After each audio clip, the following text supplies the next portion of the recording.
안녕하세요. 저는 이제 곧 70살을 바라보고 있는 엄마입니다. 저는 딸 하나와 아들 하나를 키우고 있어요. 지금은 엊그제만 해도 기어다니던 아기였던 것 같은데, 딸아이는 이미 결혼을 했고, 아들이 결혼을 앞두고 있습니다. 그래서 그런지 옛날 생각도 많이 나네요. 사실 제 아들은 파혼을 한번 했어요. 벌써 파혼한 지 2년이나 되었네요. 그때는 정말 아들이 하루하루 말라가고 그러는 모습에 정말 마음이 아팠고 슬펐었죠. 그런데 저희 가족이 겪었던 그 일은 정말 다시 생각해도 기막힌 이야기인 것 같아요. 이미 오래전에 일어난 일이었고 지나간 이야기지만 이렇게 한번 사연을 보내면서 연락을 드리게 되었습니다. 저와 남편은 맞벌이 부부였어요.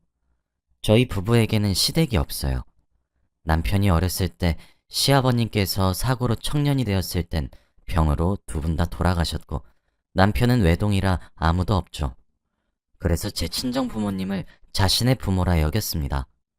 그래서 그런지 저희 부부는 결혼을 하고 딸아이를 출산하고 나서 저희 친정 식구들과 함께 살았어요. 다행히 저도 외동이라 부모님이 저를 결혼시킨 이후 빈자리를 많이 느끼기도 했었고 남편 또한 자신이 못다한 효를 다해보고 싶다며 흔쾌히 받아들여 주었어요. 사실 그런 다른 부분들의 문제도 있었지만 딸아이를 육아하는 데에 있어서 친정 부모님의 손을 빌린 것과 마찬가지입니다. 저와 남편은 맞벌이 부부였거든요. 뒤이어 아들도 하나 낳게 되었고 아이들은 무척 잘 자라주었습니다. 저희 속 한 번 썩이지도 않았고 말도 참 잘 들었어요. 저희 아이들은 갓난아기 시절부터 주위에서 왜 이렇게 순하냐는 둥, 이렇게 순하고 참한 아기는 난생 처음 본다며 칭찬도 많이 받았었거든요. 남들 다 오는 사춘기도 무난하게 지나갔고 자기네들끼리 우애도 좋았어요. 딸과 아들 모두 저희 손길을 많이 타면서 자라진 않았는데도 정말 잘 자라주었죠. 둘 다 대학을 졸업하고 곧장 취업에 성공하기도 했습니다. 누가 남매아니랄까봐 딸과 아들에게 공통점이 하나 있었어요. 그건 바로 대학교에 가서 처음 연인을 만들었단 거였죠. 근데 이게 왜 공통점이라고 한 거냐면 딸과 아들 둘 다 처음 만든 연인이었고 둘 다 아주 오랜 기간을 연애했습니다. 먼저 딸아이는 대학교 3학년 시절에 만나게 되었는데 그렇게 7년 정도를 연애하고 나이 30살이 되기 전에 결혼을 했습니다. 사실 저와 남편도 딸아이의 남자친구가 종종 왕래하고 그러다 보니 이미 아들 같은 존재가 되었었죠. 그래서 결혼도 손쉽게 허락을 해주었어요. 지금도 딸네 부부는 알콩달콩 연애하듯 아주 잘 살고 있습니다. 반면 아들에겐 정말 믿기 힘든 일이 벌어지게 되었어요. 아들도 대학교에 입학을 한 이후로는 여자도 만나지 않으며 살더니 군대를 갔다 온 뒤 여자친구를 하나 만들었다고 하더라고요. 착하고 좋은 사람이란 소리에 그러냐 하며 가볍게 대꾸를 하고 말았죠. 아들도 여자친구에 대해 이야기를 자주 해주진 않았습니다. 그런데 그렇게 시간이 점점 흘렀고 정말 오랜 시간 동안 만남을 이어가더군요. 아들의 여자친구는 현주라는 귀여운 여자아이였어요. 처음엔 소꿉장난하듯이 장난도 치고 그러는 모습이 귀여웠었는데 점점 둘의 사랑이 깊어지는 것이 느껴졌습니다. 그렇게 현주와 아들이 연애한 지 4년 정도 되었을까요? 저희 딸아이가 결혼식을 올렸습니다. 현주도 딸아이의 결혼식에 와서 저희 집안 식구들에게 얼굴 도장도 꽝꽝 찍더군요. 그때부터 현주가 저희에게 점점 다가오기도 했어요. 처음엔 저희 집으로 저희 아들과 함께 놀러오는 정도에 그쳤었는데 나중엔 아들 없이도 저희 집에 놀러와서 저와 수다도 떨고 그러기도 했습니다. 현주는 참 싹싹한 아이였고 애교도 많아서 마치 저희 부부에게는 둘째 딸이 생긴 듯 했죠. 오죽하면 제 친딸아이가 엄마는 나야 현주야? 하며 우스갯소리로 물어보기도 할 정도였거든요. 딸아이의 결혼식을 시작으로 현주가 저희 집안이랑 뭔가 본격적으로 왕래를 하기 시작하는 것 같았고 저희 집에서도 그런 현주가 싫지 않았습니다. 오히려 어려워하는 어른들인데도 불구하고 싹싹하게 먼저 다가오려 하는 모습들이 무척 이쁘게 보였어요.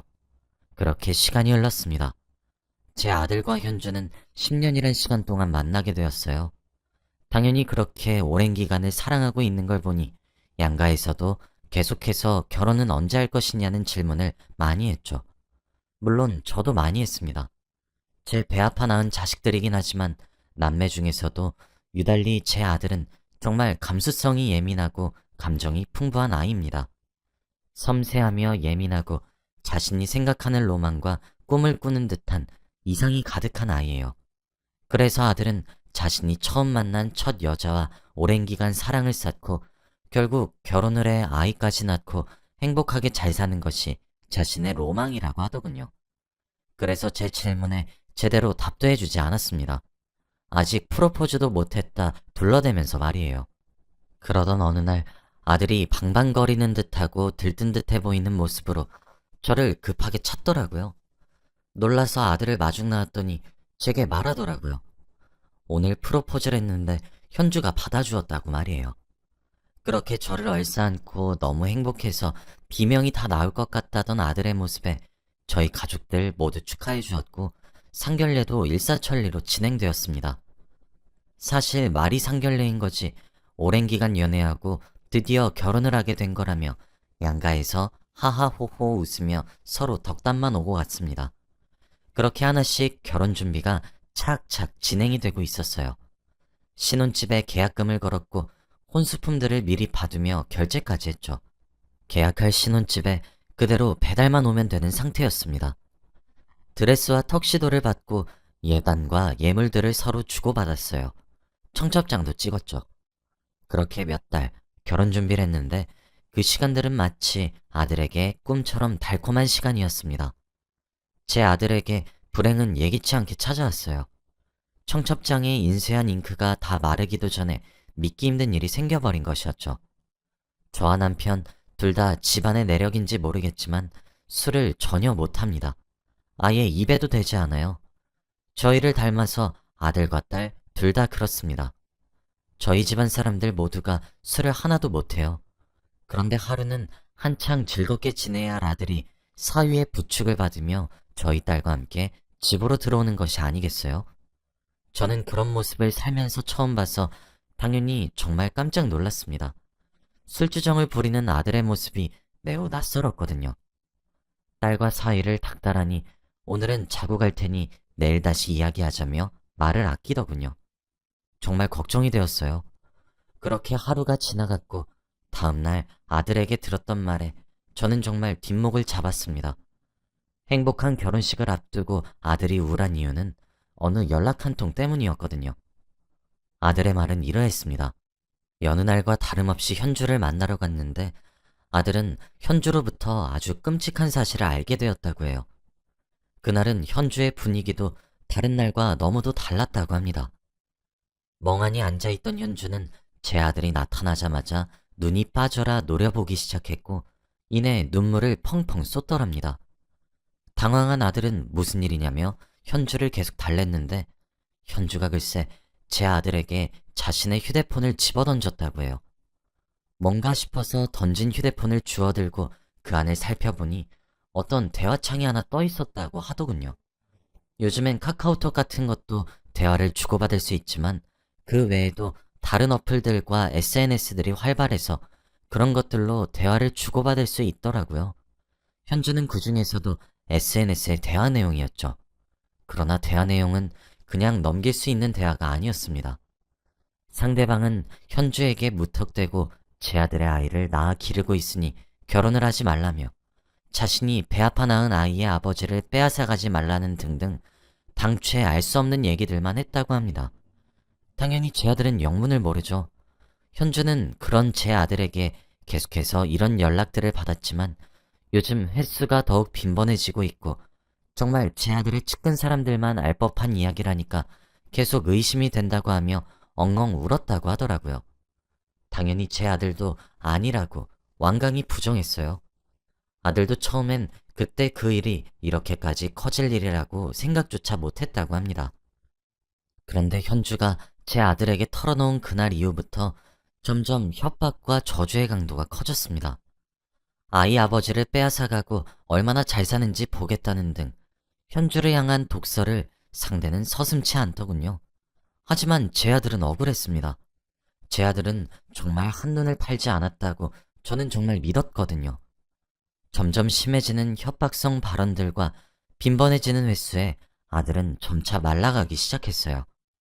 처음에는 저게 다 거짓말이라 부정했고, 당연히 현주에게 설명을 했기에 별 문제가 되지 않겠다고 생각했고, 누군가의 짓궂은 장난이겠다 싶었답니다. 하지만 점점 더 잦은 빈도수로 현주에게 오는 연락과 그 안에 담긴 메시지들은 무시할 수 없는 수준이 되어버렸다고 해요. 당연히 제 아들도 범인을 찾으려고 사방팔방으로 알아보고 노력을 했다고 합니다. 하지만 누군지 특정할 수도 없었고, 현주에게 메시지를 보내는 사람의 SNS 계정에 들어가도 아무런 게시글도 흔적도 남겨져 있지 않았다고 해요. 오로지 현주에게 연락을 하기 위해 만든 아이디처럼 말이죠. 결국 저희 예비 사돈댁의 귀에까지 그 이야기가 들어가게 되었습니다. 당연히 저희들 모두 죄를 짓지 않은 아들까지 면목이 없더군요. 그간 현주와 주고받은 대화들을 프린트해왔길래 읽었더니 솔직히 저도 조금의 의심은 들었습니다. 여러 차례 아들에게 진짜 아니냐고 되물어볼 정도였으니까요. 근데 그게 또 정말 그럴 수밖에 없었던 것이 제 아들을 믿지 못한다는 것이 아니라 정말 측근이 아니라면 알 수 없는 얘기들까지 자세하게 나누고 있더군요. 예를 들자면 아들이 이직 준비를 하는 것 등등 말이죠. 아들은 점점 피폐해져 갔습니다. 누군가가 자신을 감시하고 있을 거란 불안감에 미쳐가기 시작했고, 그것은 현주와의 불화로 발전했죠. 저는 그렇게 마음고생을 하는 아들을 보다 못해 따로 불러냈고 조용히 권유했어요. 경찰에 고소를 하자고 말이죠. 짓궂은 장난의 수준은 이미 도를 넘은 지 오래되었고, 그 일로 인해 아들이 파혼을 한 해 만에 하고 있으니 차라리 고소를 해서 범인을 잡자 싶더군요. 현준의 부모님들도 처음엔 제 아들을 믿었지만 나중엔 아니 어떻게 생활했기에 결혼을 앞두고 이런 소리가 나돌 정도입니까? 라며 불쾌해하셨거든요. 아들은 제 말이 맞는 것 같다고 바로 동의를 했고, 저는 이 고소 사실을 아무에게도 알리지 말라고 수차례 말했어요. 현주에게도 비밀로 하고 엄마인 저랑 당사자인 아들만 알고 있기로 했죠.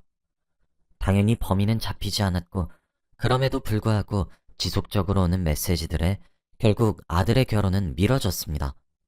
사실 파혼을 바라보는 것과 다를 바가 없을 정도였어요. 그런데 더 충격적인 일은 뭐였는지 아시나요? 조금 오랜 기간이 걸리긴 했지만 결국 경찰에서 용의자를 특정할 수 있었습니다. 계정을 추적했죠. 현주에게 그런 허위 사실들이 가득 담긴 메시지들을 폭탄처럼 보냈던 사람은 저희가 잘 알고 있는 사람이었어요. 그 사람은 바로 현주였습니다. 처음엔 그 모든 결과들이 믿기지가 않았어요. 저희 앞에서 눈물을 흘리며 호소하고 불안에 떨면서 더 이상 제 아들을 신뢰할 수 있을지 없을지 모르겠다며 흔들리는 모습을 보여줬던 사람이 바로 그 현주가 범인이란 사실을 말이죠. 저는 정말 참을 수 없을 정도의 커다란 분노를 느끼게 되었고, 그 길로 아들을 데리고 현준의 집으로 밀고 들어갔습니다. 마침 주말이라 현준의 가족들 모두가 모여있더군요. 현준은 갑작스런 저희 모자의 방문에 놀란 건지 두 눈이 휘둥그레져 있었어요. 저는 현주를 보자마자 물었습니다. 너였니? 라고요. 현주는 영문도 모르겠다는 듯 갑자기 무슨 소리를 하시는 거예요, 어머님? 이라고 했고, 그들의 부모들도 오히려 저를 타박하는 듯한 눈길로 쳐다보더군요. 사돈, 저도 아들 가진 부모에서 사돈댁들 마음 이해하려고 노력했어요. 결혼을 조금 오랜 기간 미루게 되더라도 불쾌한 일이 있으니 딸 가진 부모 마음이 오죽할까 싶어서 참았습니다. 다 이해했다고요. 그런데 이게 뭡니까? 사돈댁도 하시고 저희에게 그러신 겁니까?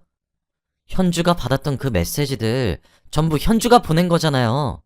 라고 대답했고 한참을 씩씩거렸습니다. 그렇게 난동을 피우는 사이 아들이 제 남편과 딸네 부부에게 연락했는지 사돈댁으로 다 찾아왔더군요. 저는 거기에 그치지 않고 이 결혼 없자고 할 때 내가 불안해서 우리 아들을 설득하면서까지 너랑 나만 둘이 알고 말자며 경찰에 고소했어요. 만약 이렇게 혼인이 파탄이 나게 되면 위자료 청구도 할 예정이었고요. 어떤 뻔뻔한 낯짝을 들고 있게 우리 귀한 아들을 괴롭게 만드나 싶어서 내가 고소했어요. 그런데 뭐? 자작극? 이라며 화를 냈어요. 저는 얼어붙은 현주에게 너 지금 똑바로 설명 못하겠니? 정말 고소장이 네 앞으로 날아가야 정신 차릴 거야? 라며 언성을 높였습니다. 그런데 갑자기 현주가 무릎을 꿇고 손을 싹싹 빌면서 잘못했다고 얘기를 하더군요. 현주의 말은 그랬습니다. 오랜 기간 만났지만 결혼까진 생각이 없었다고 해요. 아직 이르다는 생각이 들어 결혼을 더 미루고 싶었지만 양가의 압박도 있고 마침 그때 제 아들이 프로포즈를 했고 그걸 받아들였기에 더 이상 미룰 수가 없었다고 하더군요. 그래도 결혼 준비를 천천히 진행하면서 기회만 엿보고 있었는데 준비되었다는 듯 결혼 준비들도 착착 빠르게 되어가니 정말 이대로 결혼할까 불안했답니다.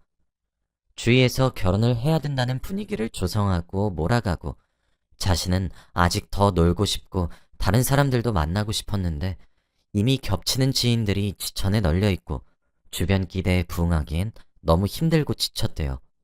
그런데 자신이 솔직하게 말을 하면서 헤어질 생각은 없었답니다. 자신이 그러면 욕이란 욕은 다 먹어야 될 것 같은 마음의 말이에요. 그리고 이미 계약한 것들과 예약한 결혼식 준비들을 파토내기 위해서 위약금을 물어야 했는데 그건 또 본인이 책임지기 싫었다고 하더군요. 그래서 신뢰를 근거로 들며 파혼을 하기 위해 종용했다고 합니다. 당연히 저희 가족 모두 입이 떡 벌어질 정도였어요. 무슨 사이코도 아니고. 현주는 그런 것들로 고소를 할 거란 생각은 못했던 거였어요. 그렇게 착하고 싹싹한 얼굴 뒤에 그런 이기적인 면모가 숨어 있을 줄이야. 당연히 그날 이후 결혼은 파토가 났고 어쩌면 사돈댁이 되었을 사람들은 저희 집 사람들에게 허리를 숙여 사죄했죠. 당연히 결혼이 파토난 것에 대한 위약금은 그들이 담당하기로 했습니다. 저희가 고소를 취해야 한다는 조건으로 말이에요. 아들은 한동안 충격을 극복하지 못하는 것 같더니 이내 기운을 차렸어요. 억지로라도 밖으로 나가려고 노력하는 모습이 기특했죠. 현주는 저희 아들과 헤어진 이후 아주 물을 만난 고기처럼 활발히 살더군요. 그렇게 현주와 헤어지고 약 1년 뒤 지금의 예비 며느리를 만나게 되었습니다. 마음의 고통은 보이지도 않는데 잘 이겨내준 아들이 정말 너무 고맙더라고요. 예비 며느리는 참 다정하고 착한 아이입니다. 정도 가고 마음도 참 많이 가죠. 며칠 전엔 아들이 결혼을 앞두고 마음이 싱숭생숭했는데 현주로부터 연락을 한 통 받았다고 하더군요. 지나가 보니 봄이었다 얘기하며 자신이 어린 시절 한 철에 입었던 실수를 용서해주면 안 되겠냐고 요청했다고 합니다. 자신을 받아달라면서 끝까지 뻔뻔하게 말이에요. 제 아들은 거절했고 결혼을 앞두고 있는 요즘에도 간간히 잊을만 하면 연락이 오는 정도라 하더군요. 참, 열길 물속은 알아도 사람 속은 하나도 모른다더니 그 말이 맞다 싶습니다. 어쩜 멀쩡하고 순박한 사람인 척 할 수 있는 건지. 여기까지 제 이야기는 끝입니다. 제가 이 이야기를 하면서 여러분께 말씀드리고 싶은 점은 딱 하나예요. 사람을 너무 믿지 마셨으면 좋겠어요. 그럼 제 이야기 들어주셔서 너무 감사합니다.